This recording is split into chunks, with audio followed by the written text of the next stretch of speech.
اهلا وسهلا الغاليات ديالي، كي دايرين؟ لاباس عليكم؟ نتمنى تكونوا بخير وعلى خير، ونتمنى يلقاكم هذا الفيديو وانتم في اتم الصحه والعافيه ان شاء الله. اليوم جبت لكم جديد كونفيتور ديال المندرين. كما كتعرفوا هذه هي الوقيته ديالو، نستغلوا الفرصه ونوجدوه.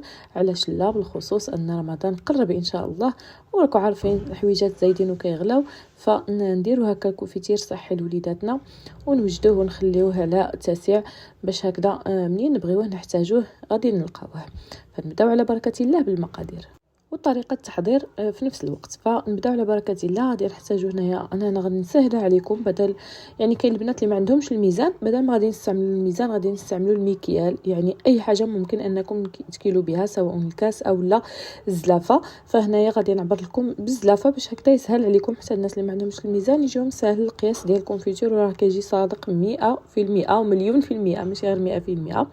فكما قلت لكم غادي ندير الزلافه باش هكا غادي نعبر معكم ويجيكم الحل سهل. كانت عندكم كميه كبيره فممكن اننا نستعملوا مثلا واحد جبانه كبيره او لا واحد البواطه اللي تكون كبيره هكا، باش غادي يعني نقيسوا بها ويجينا داكشي يعني القياس مضبوط. فهنا غادي نعبر معكم المندرين. انا راه كان سابق لي وعبرته، فعندي هنايا 3 ديال الزلايف ديال المندرين هكذا، اللي يكون شي شويه طايب، يعني كيكون هذاك المهم كيكون رخيص في الثمن ديالو، كيكون طايب ونقشروه ونحيدوا له هذوك الجلوف ديالو. فغادي هنايا نحتاجو 3 ديال الزلايف. انا هنايا قلت لكم الكميه كتبقى على حسب يعني شحال نتوما باغيين تصايبوا ديال الكونفيتور. فهنا عندي 3 ديال الزلايف ديال الكونفيتور، وضروري العبار، لان دائما كنستعملوا العبار النصف ديالو سكر.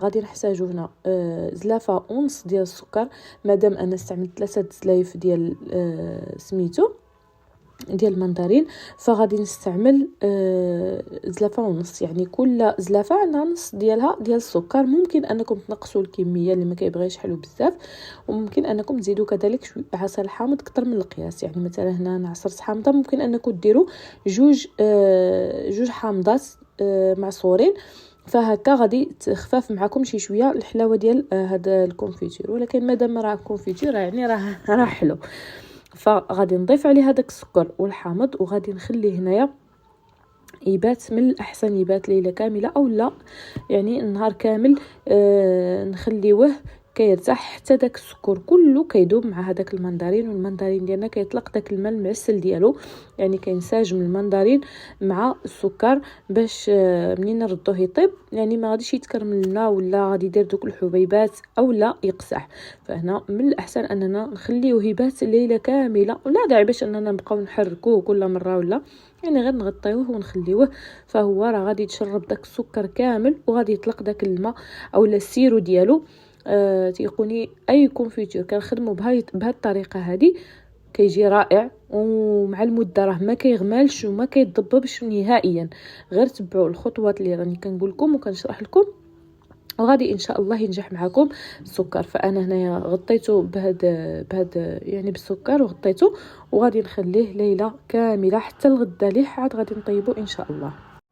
من بعد نتوما كتشوفوا كيفاش الصباح فهو طلق لنا داك السيرو كامل ديالو، السكر كله اختفى وداب، ومباشره غادي نحطوه فوق البوطه. فكل ما كيغلا وحنا كنحيدو منه هذيك الرغوه ديالو. هنا استسمح لان المقطع تحدث لي فاش كنت كنصور يعني المقطع ديال الطياب.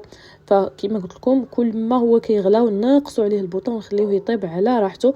فكل ما كيغلا كنحيدو منه هذيك الرغوه اللي كتبقى فيه حتى كيبان لنا ديك الرغوه تصفات واللون ديالو رجع هكذا كيلمع.